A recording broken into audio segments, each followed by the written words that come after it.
Good morning, my name is Richard Perry and this is the ETX Capital Morning Market Bites. A recent rise in government bond yields has made equities look more expensive in comparison to debt and kept Asian stock markets subdued. Australian, Singaporean and Thai stocks declined whilst Chinese and South Korean shares posted modest gains. The biggest laggard was Japan's Nikkei 225, which underperformed and fell 1% to 19,570 spot 24. Yields in German 10-year bonds jumped to 0.727%, the highest close since early December, having previously been as low on the session as 0.0599% on Wednesday. The selling pressure spilled over into global markets, with the 10-year Treasury also ending the session at 5-month highs. The headline US retail sales was a factor of this, which were unchanged in April as autos and fuel fell back as widely expected. Over in the FX markets, the dollar languished near a 3-month low against a basket of major currencies after a surprising soft retail sales prompted investors to wonder whether or not the Federal Reserve can afford to hike interest rates this year. With higher rates seeming ever so distant, investors bowed out of the long US dollar position and took the dollar index down to 93.589, bringing losses nearly to 7% from its 12-year peak of 100.39 set in March this year.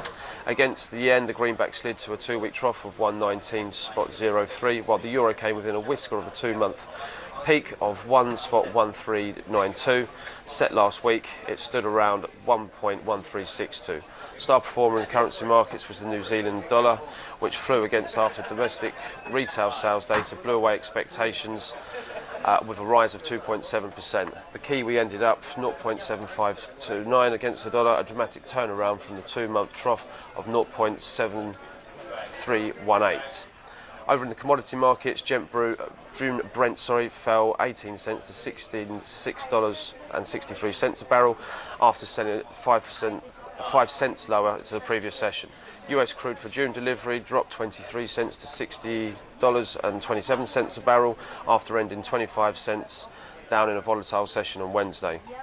Crude stocks over in the US fell for the second week by 2.2 million barrels following 4 months of steady gains, even though refiners pared back record seasonal run rates and imports jumped. Analysts had expected crude inventories to rise by 386,000 barrels.